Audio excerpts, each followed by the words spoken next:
여러분, 요즘 문화예술인은 물론이고 정치인, 종교인 할 것 없이 차별금지를 찬성하고 또 동성애를 인정하는 것을 넘어서 적극적으로 환영하고 장려하고 있죠. 지금 온 세상이 한 목적을 향하여 달려가고 있는 것이 보입니다. 지금 이 일들은 단순히 기독교 교리에 관한 얘기가 아닙니다. 또 뭐 보수냐 진보냐 정치 이슈도 아니에요. 우리 사회의 도덕과 윤리, 여기에 어떻게 뭐 보수, 뭐 진보 이런 게 있을 수 있겠습니까? 인간의 존재의 근간이죠. 그것을 지키는 일이며 이 선과 악, 전쟁의 한복판에서 벌어지고 있는 전투입니다. 그런데 슬프게도 성경의 고지들이 계속 점령당하고 있죠. 뭐 차별을 금지해야 한다, 인권을 존중해야 한다, 이러한 정치적인 입김과 또 문화를 정복한 결과로 지금 무슨 일들이 생기고 있는가. 몇 가지 뉴스들을 좀 보면 LA에서 여자 목욕탕에 남자가 들어왔어요. 이 사람은 뭐 성범죄자가 아니라 자기는 트랜스젠더라는 거예요. 그래서 신체는 남자인데 나는 여자야 그러면서 이제 들어갔어요. 목욕탕 업주는 출입을 허용했죠. 허용을 안 할 수가 없어요. 안 그러면 어떻게 돼요? 고소당하니까. 이제 그렇게 해서 그 사실을 이제 사람들이 알게 되었어요. 그러자 이 젠더 허용을 반대하는 사람들이 시위에 나섰고 경찰이 시위대를 체포했다는 뉴스입니다. 그러니까 여탕에 들어간 남자나 또는 들어가도록 허락한 업주가 체포된 게 아니라 누가 잡혀갔어요? 그렇게 하면 안 된다 막으려고 하는 사람들이 경찰에 잡혀갔습니다. 자, 그리고요.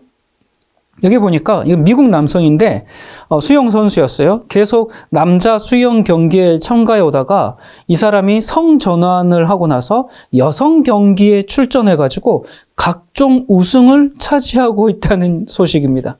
자, 이 사람 트랜스젠더예요. 성 바꿨어요. 그러니까 이 사람이 이젠 여자죠. 그러니까 차별하면 안 되잖아요. 그러니까 여성 경기에 출전시켜가지고 우승을 그냥 휩쓸도록 하는 게 아주 평등한 결과입니까? 자, 문제는 여기서 끝나지가 않아요.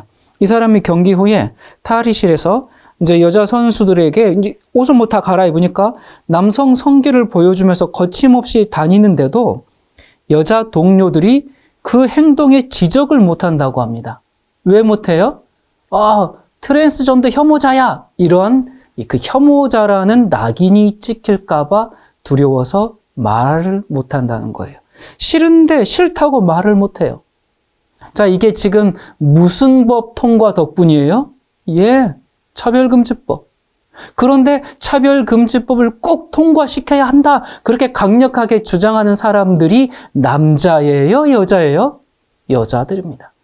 이 법이 통과되면 가장 피해를 볼 사람들은 여성들입니다. 여러분, 뭐 차별금지법이라는 게 직장에서 왜 남자만 많이 뽑느냐, 왜 남자만 승진하느냐, 여자들에겐 유리천장이다, 여자도 동일하게 대우해달라, 이런 정도 선에서 끝나는 문제가 아닙니다. 자, 여기에 또 영국에서 이제 남자로 태어난 남성이 자기는 여성적 성향이 강하다면서 나 여성으로 살고 싶다고 그렇게 호소한 끝에 여자 교도소에 이제 수감이 됐습니다. 범죄자였는데 참 이 사람도 이 정상이 아니지만 그렇게 판결한 판사들도 제정신이 아닌 것 같아요. 근데 어쩔 수가 없어요. 법이 그렇다라고 돼 있으면 뭐 판사도 어찌 할 수가 없어요. 안 그러면 안 되니까. 이 사회 자체가 완전히 시스템이 미쳐 돌아가고 있는 것 같죠? 이게 저기 무슨 미개한 나라가 아니라 영국에서. 근데 이 사람이 이제 여자 교도소로 들어갔는데 결국 어떻게 됐어요? 거기 여자 교도소에 가가지고 4차례에 걸쳐서 여자 수감자들을 성폭행을 했어요. 그래가지고 남자 교도소로 이감이 됐습니다. 이런 영국에서 지금 성별 변경을 간소화하는 성승인법을 지금 이제 개정하는 것을 추진 중인데 이게 뭐냐면 과거에는 성별을 바꾸려면 여러 가지 법적 절차를 거쳐야 했는데 이 과정을 그냥 아주 간단하게 그냥 이렇게 쉽게 바꾸도록 하자. 그런 지금 논의가, 법안이 지금 계속 논의 중에 있다고 합니다. 여러분, 이런 거 보니까 지금 누가 위험에 빠져 있는 것 같아요? 여자들입니다.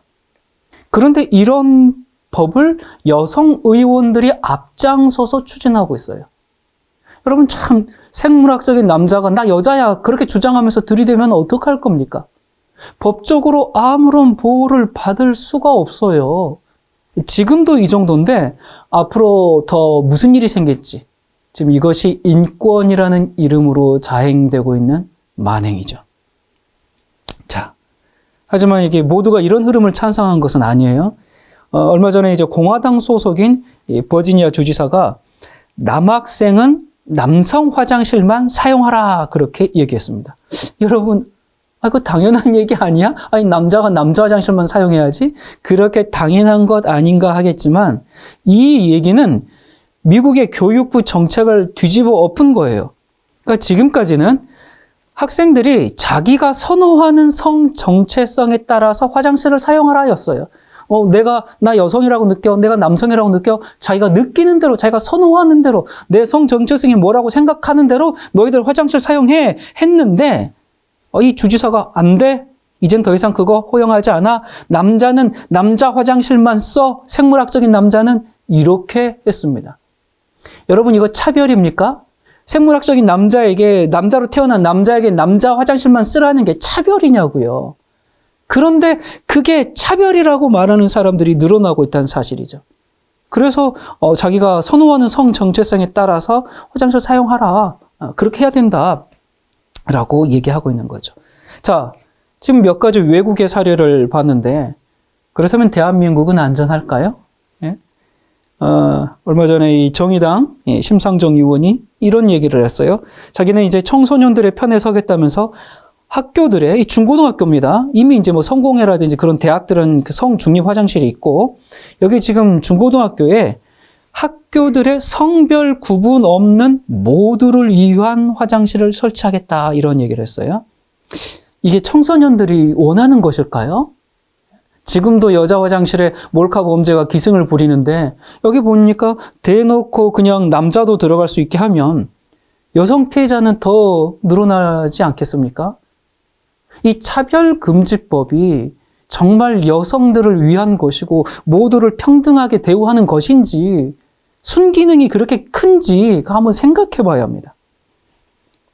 그리고 기독교인 의사가 이제 동성애의 어떤 폐해라든지 그런 것들에 대한 칼럼을 기고하자 진중권 씨가 이런 얘기를 했어요. 독일의 기독교도 동성애자를 수용하고 미국에서도 동성 결혼이 합법화했는데 도대체 한국 기독교는 왜들 저러고 있는지 빨리 차별금지법을 제정해 이런 범죄 행위는 바로바로 처벌해야 한다. 솔직히 말하네요. 지금 차별금지법이 통과되면 무슨 일이 벌어지는 거예요? 동성애에 대한 발언이 혐오 발언이 되어가지고 처벌받습니다. 이게 그냥 떠도는 얘기가 아니라 그게 차별금지법이에요. 이 진중권 씨는 지금 그 차별금지법 제정을 위해서 부단히 노력하고 있는 사람들 중에 하나죠.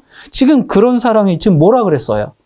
빨리 차별금지법을 제정해가지고 이런 범죄행위가 뭔데요?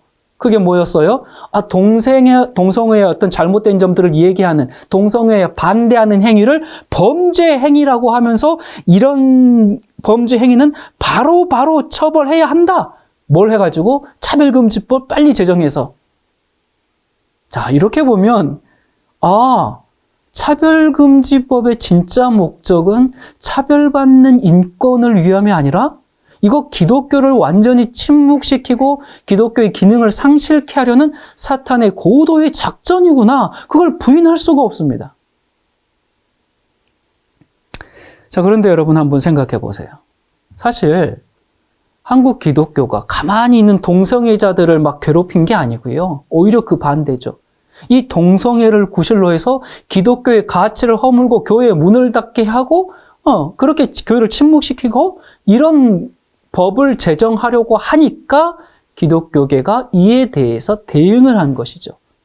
다시 말씀드리면 가만히 있던 기독교계를 동성애를 옹호하는 세력들이 저거 혐오야, 저거 차별이야 뭐 하면서 프레임을 씌워가지고 괴롭히기 시작한 거죠.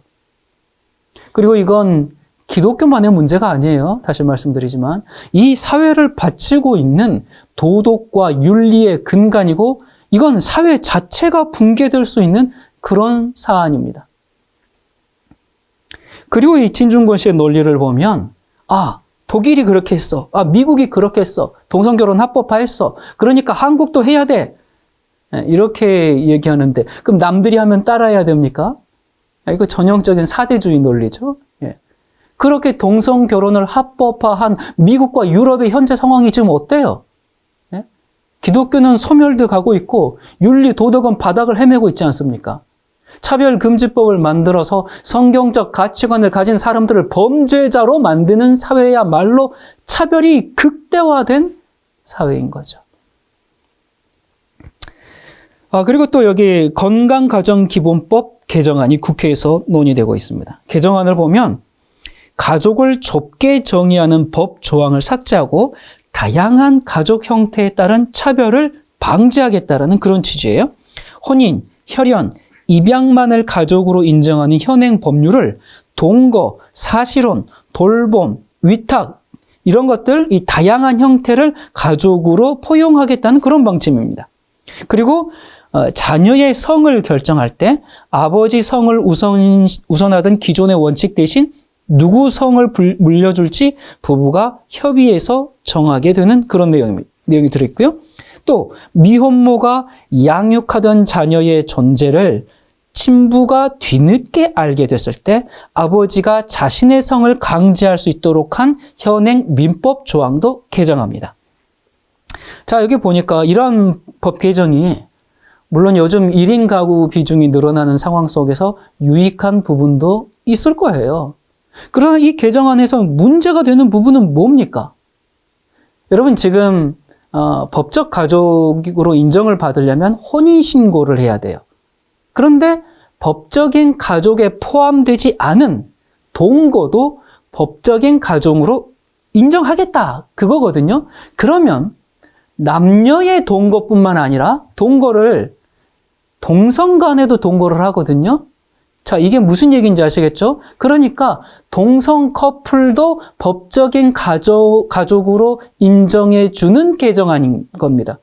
그리고 이렇게 가다 보면 다양한 형태를 다 가족으로 하겠다고 하니까 동성 결혼뿐만 아니라 일부 다처, 일처 다부, 다부 다처 이런 다양한 형태의 가족이 합법화되는 겁니다.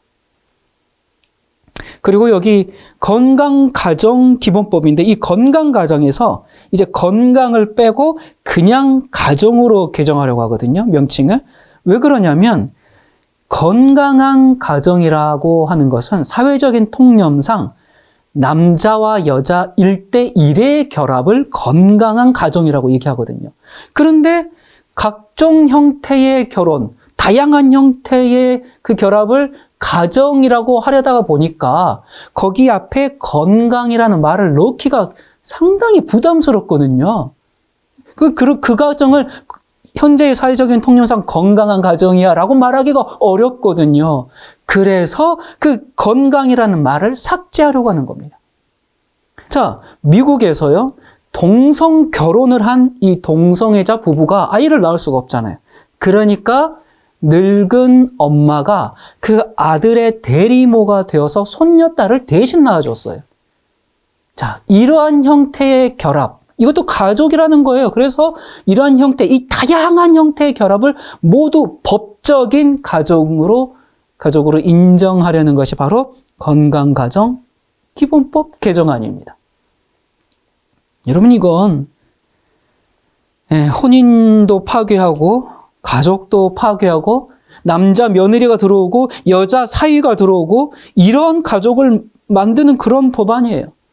그리고 여기 2조에 보면 가족 형태 차별금지 조항을 신설했는데 여러분 참 차별금지 우리 말 많이 들었어요? 여기 동성결혼이나 다양한 형태의 가족에 반대하는 행위는 뭐 하는 행위예요? 차별하는 행위예요. 그거 혐오하는 행위예요. 그렇기 때문에 그러한 행위들을 반대하거나 혐오하는 것도 법적으로 금지하겠다라는 그런 내용도 포함이 되어 있어요. 자, 여러분 우리 동거의 경우도 법적 가족으로 인정받아야 하는 상황들도 있을 거예요. 사실혼이지만 혼인신고를 못한 그런 사정도 있겠죠. 근데 그런 부분은 다른 사회적인 제도를 통해서 해결해야 되겠죠. 또 어떤 사람들은 정말 원치 않지만 자신의 그 성적 정체성의 혼란으로 인해서 트랜스젠더가 되기도 하는 사람이 있어요. 또 동성애자가 되기도 하고 그럴 거예요. 아니 누군들 자기가 그 트랜스젠더가 되고 싶겠습니까? 그 학창시절 지내오면서 성인이 되면서 그 성적 정체성이 혼란스러워서 얼마나 어려움을 많이 겪었겠어요. 그런 어려움 가운데 있는 사람들을 정죄하고 싶은 마음은 전혀 없어요.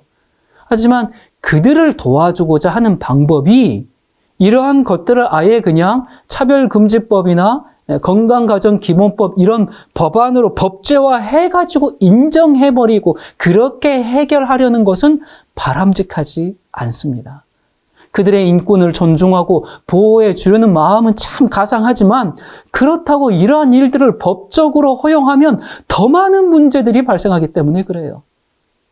여러분 지금 전 세계적인 추세는 지금 이미 동성 결혼까지 인정하는 그런 방향으로 가고 있죠. 미국 대부분의 주에서 동성혼이 합법화됐고 동성애자인 사람을 목사로 안수하는 교단도 늘어나고 있죠. 뭐 언젠간 한국에서도 이제 합법화될지 모르겠어요.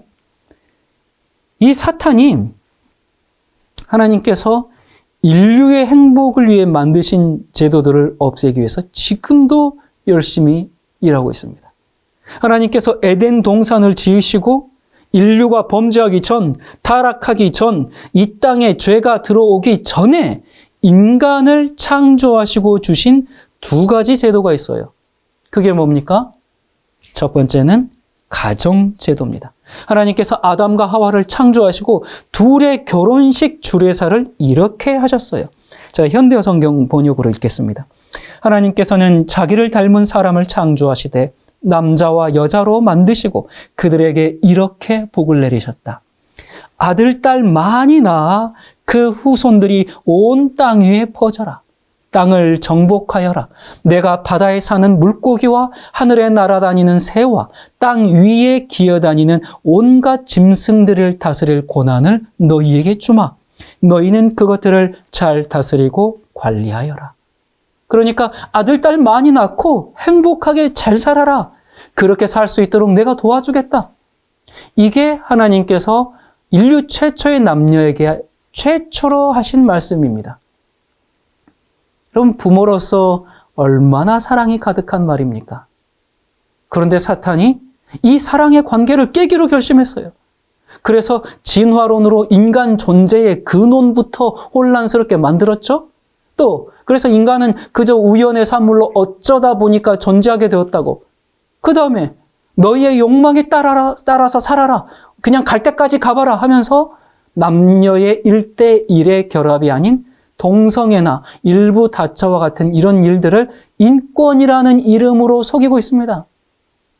전 세계의 트렌드가 된 이 차별금지법, 이 평등법, 이건 인류의 진보나 인권의 향상이 아니라 인류의 존재 이유와 근원을 말살해버리고 하나님을 인간의 기억에서 지워버리려는 사탄의 술책이죠.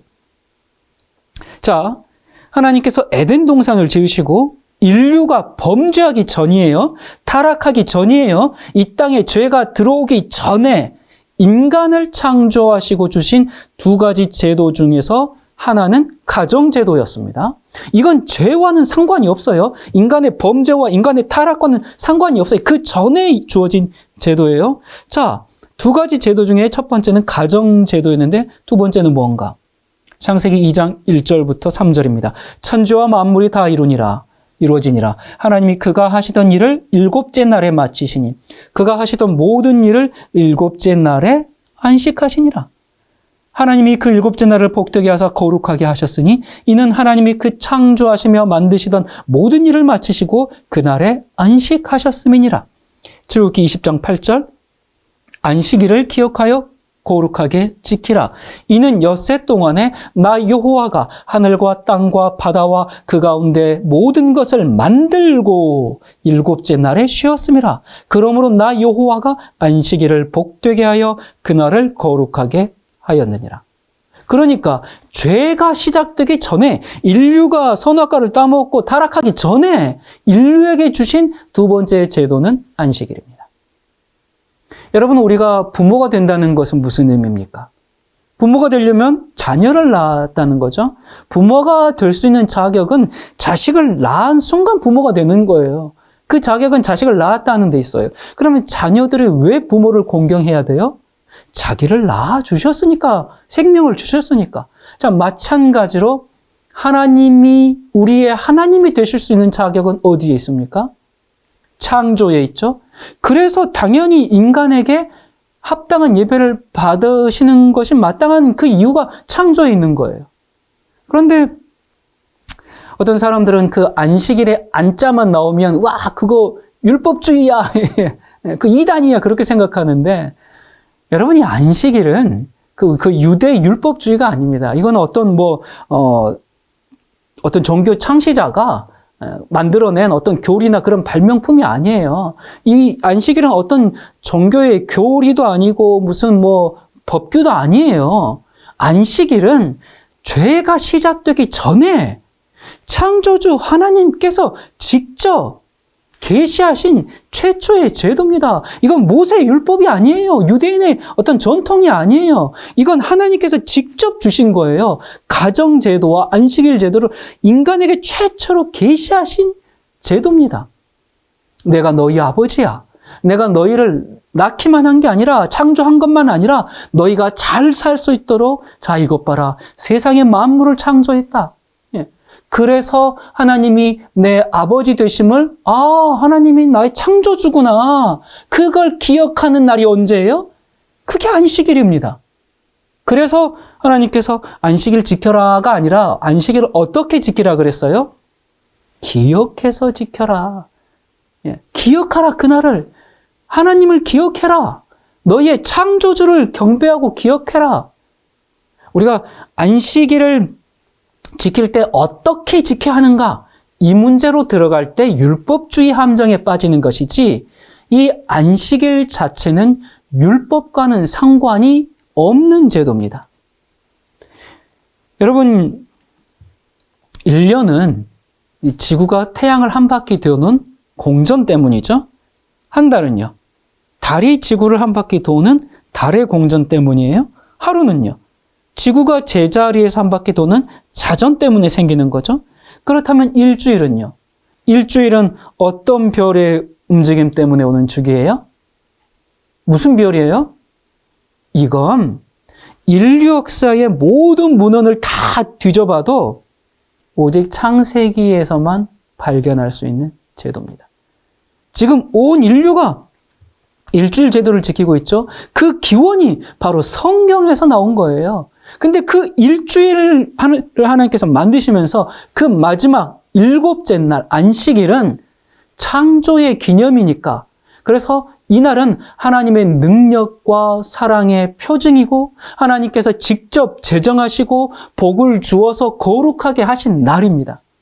그래서 이 우주의 기초가 유지되는 이상 이날은 절대로 무시될 수가 없어요. 하나님이 계시지 않으려면 안식일이 같이 사라지는 거예요. 왜냐하면 안식일은 하나님의 존재, 그 증거를 보여주는 날이기 때문에. 안식일은 유대인의 율법이라고 말하는 사람들에게 묻고 싶습니다. 여러분, 결혼 제도가 유대인만을 위해서 만들어진 율법입니까? 다시 말씀드리지만 안식일과 결혼 제도는 인류가 범죄하기 전에 죄와는 상관없이 하나님께서 인류의 행복을 위해서 주신 제도입니다. 그런데 사탄이 이 마지막 시대, 인류의 끝에, 이 종말의 때에 지금 뭘 하고 있어요?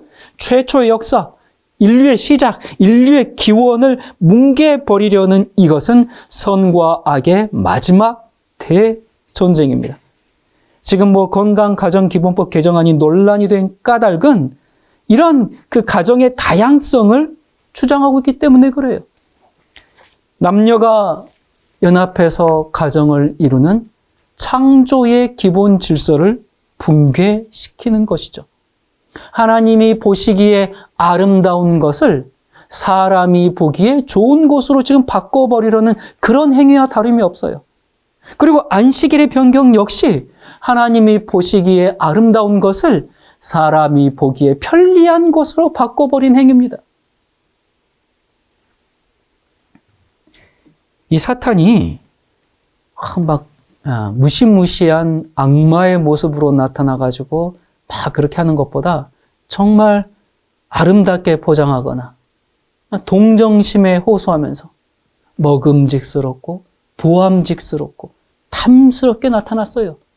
그 얘기를 들어보면 참 매우 합리적인 것 같고요. 너무나 타당한 것처럼 보일 수가 있어요.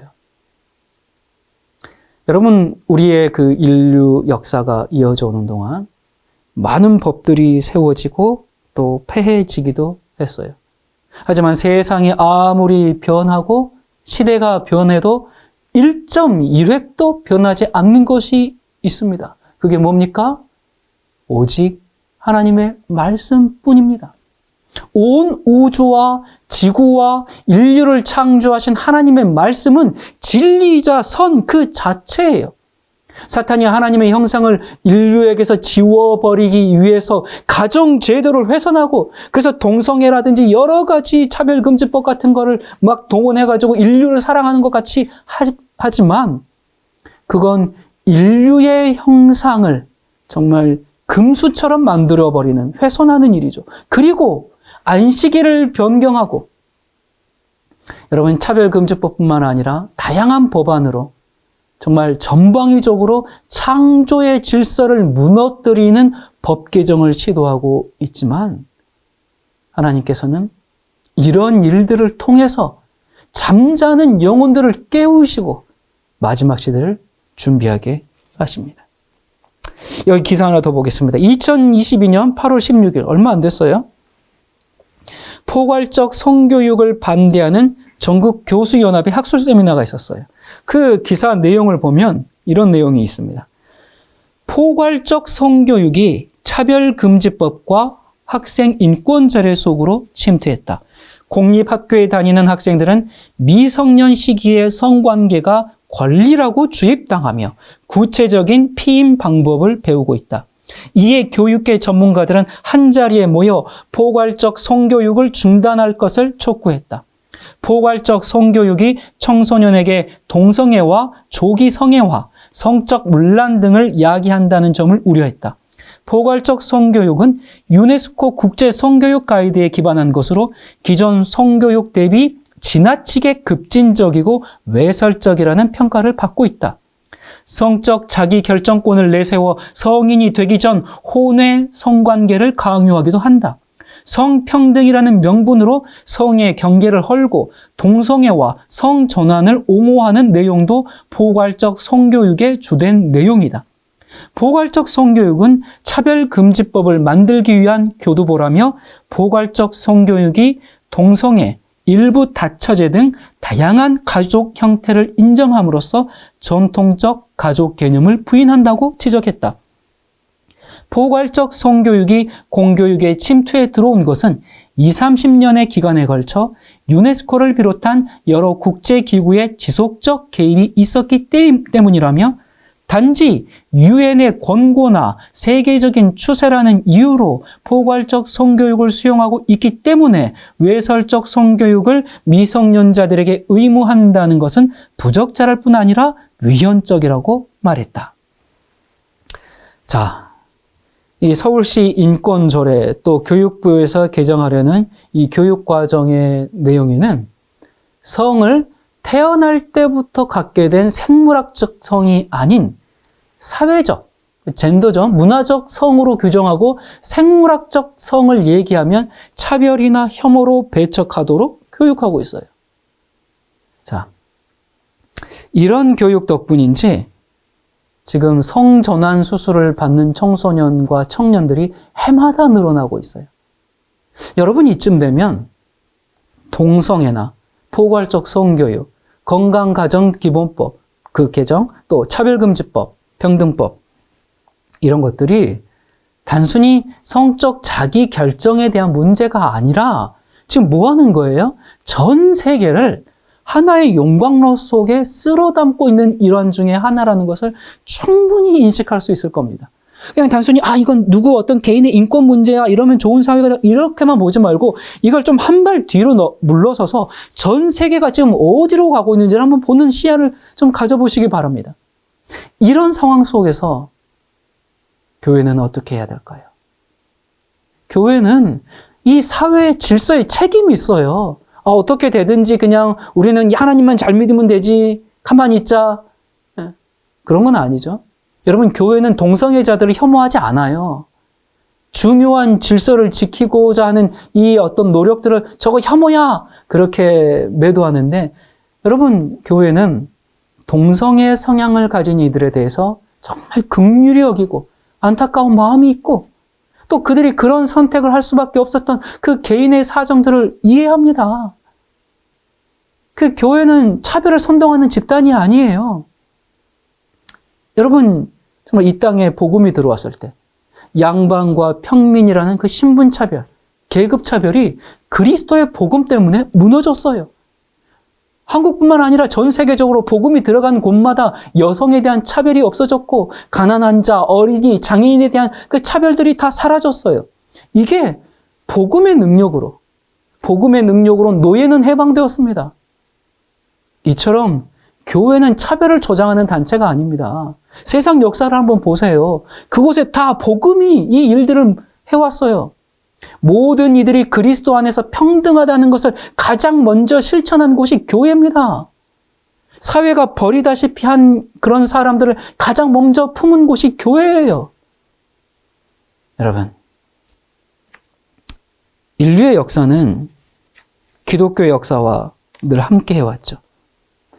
어떤 때는 이 기독교가 끔찍한 박해와 핍박 속에서 사라진 듯 했지만, 오히려 그 지칠 줄 모르는 열심, 그 포기할 줄 모르는 순결로 어느 때보다 영적인 풍요를 누리기도 했고, 어느 때는 국가의 특혜와 보호 속에서 죄를 수용하고 악과 타협하며 급속한 양적, 물적, 풍요로운 성장을 가져오기도 했지만, 참된 경건의 능력은 사라져버리는 퇴보에 이르기도 했어요.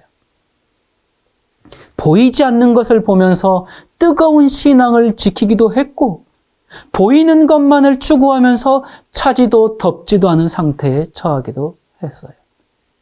경건과 세속, 부흥과 타락이 엎치락 뒤치락 반복되어 왔어요. 기독교 역사에 여러 가지 부흥운동들이 있어 왔어요. 최초의 부흥운동은 오순절 마가의 다락방에 성령의 강림으로 시작한 부흥이었을 겁니다. 이것은 요엘 선지자의 예언 성취이기도 했죠. 이 성령 강림의 결과 무슨 일이 벌어졌어요? 삽시간에 세계 복음화가 이루어졌어요. 복음은 감옥에도, 장터에도, 가정에도, 원로원과 왕궁에도, 법정과 군대에도 가릴 곳 없이 전해지는 곳마다 형제여 내가 이제 어찌할꼬, 이런 회개의 부르짖음이 있었습니다. 결코 인간의 노력이나 행위가 아닌 하나님의 은혜와 성령의 역사였어요. 그러나 교회는 긴 기간 세속의 단맛에 취해 갈 길을 잃어버렸죠. 길을 잃었을 뿐만 아니라 참된 길을 찾아가는 일 자체를 막아버렸어요. 그러자 하나님께서 어떻게 하셨습니까? 프로테스탄트 부흥 운동을 준비하셨어요.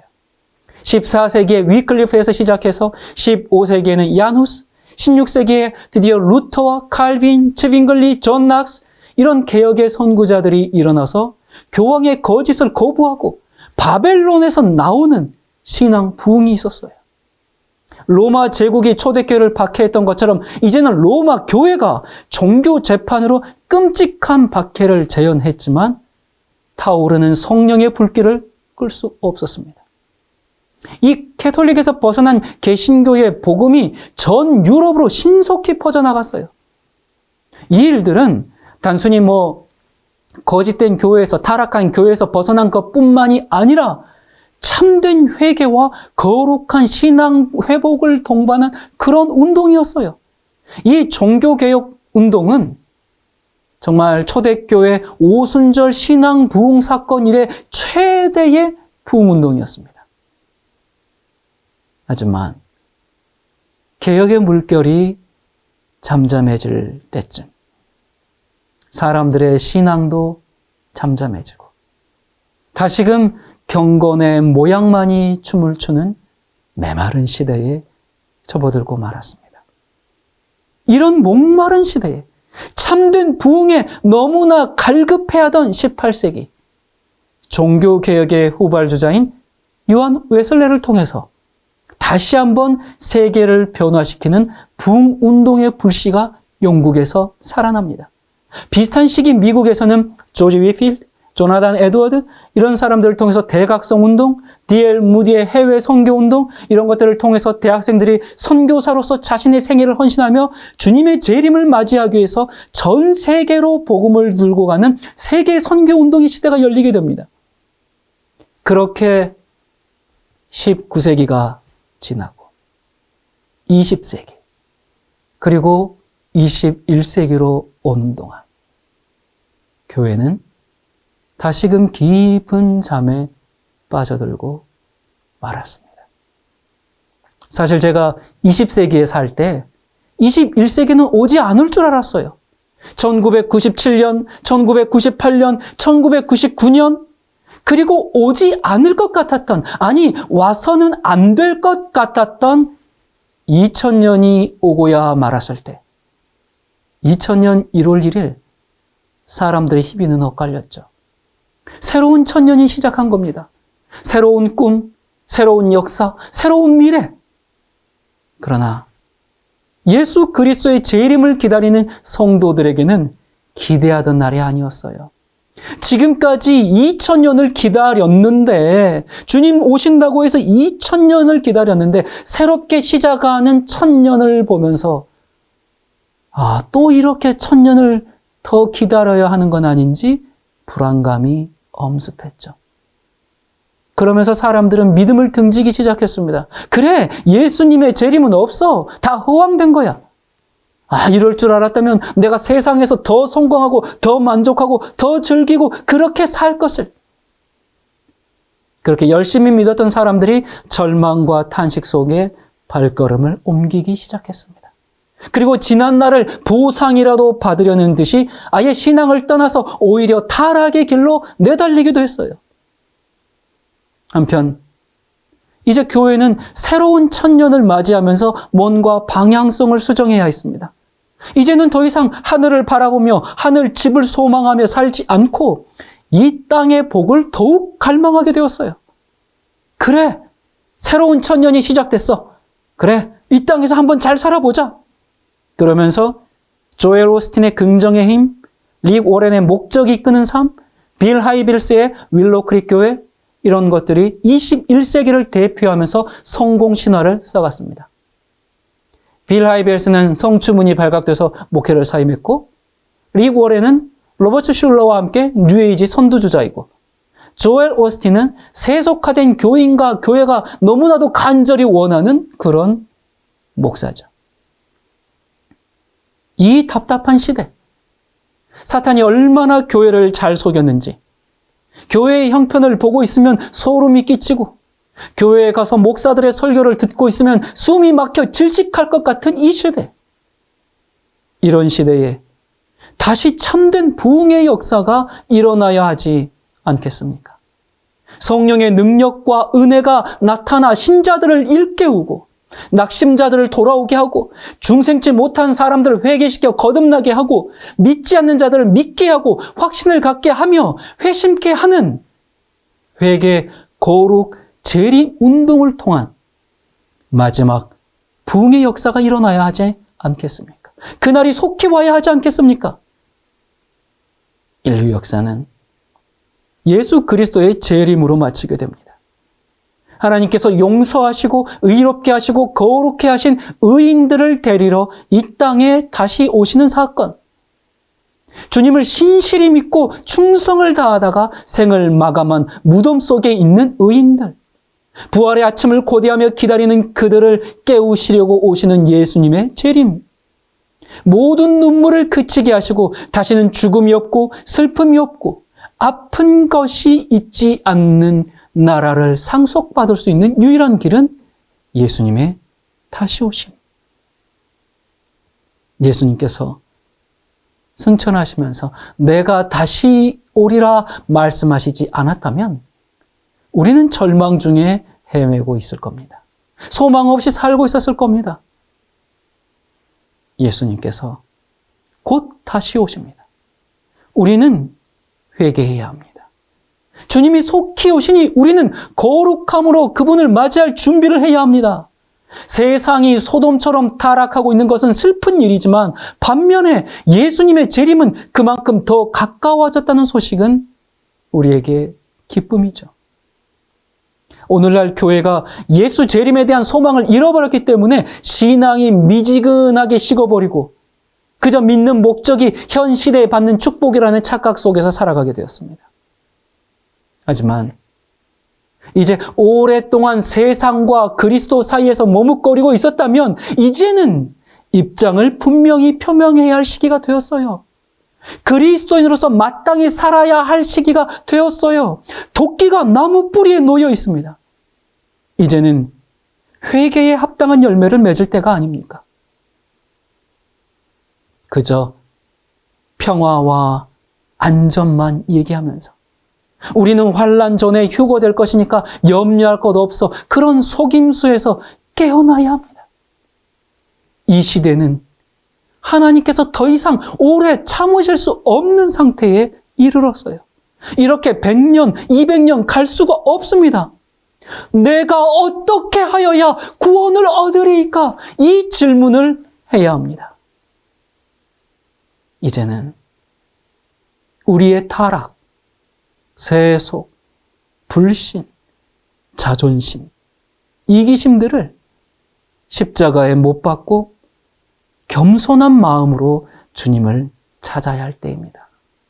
부정직하게 살아온 사람들은 자기들이 입힌 손해를 보상해야 하고 그리스도 안에서 평안을 찾은 사람들은 그 축복을 다른 사람들에게 나누어 주기를 힘써야 하고 기도에 씨름을 하며 하늘을 구해야 합니다. 회개운동, 거룩운동, 재림운동을 일으켜야 합니다. 이 운동으로 하나님 앞에 자신의 마음을 깊이 살피는 일, 심령을 겸비하게 하는 일, 세속적 욕심에 대한 애착을 버리고 다툼과 원한을 화해하고 모든 잘못을 고백하고 하나님 앞에 굴복하고 하나님께로부터 용서와 용납하심을 얻기 위하여 회개하고 통회하는 일찍이 경험하지 못했던 하나님과의 일치를 경험해야 합니다. 하나님께서 요엘을 통해서 여호와의 큰 날이 절박해 오는 때를 말씀하시자 사람들은 마음을 찢었으며 금식하고 통회함으로 하나님께 돌아왔습니다. 스가랴를 통하여 말씀하신 대로 하나님께서는 당신의 자녀들에게 은총과 간구하는 마음을 부어주셨습니다. 그들은 그들이 찌른 주님을 울어보았으므로 온 땅에는 크게 통곡하는 일이 있었습니다. 우리도 우리가 찌른 자 예수 그리스도의 십자가를 바라봄으로 우리는 다시 살 수 있습니다. 사도시대 이래로 모든 위대한 종교운동들이 있었지만 지금 이 마지막 시대 회개, 거룩, 재림 운동만큼 절실한 때는 없었습니다. 왜냐하면 지금은 예수 그리스도께서 재림하시는 때이기 때문에 그렇습니다.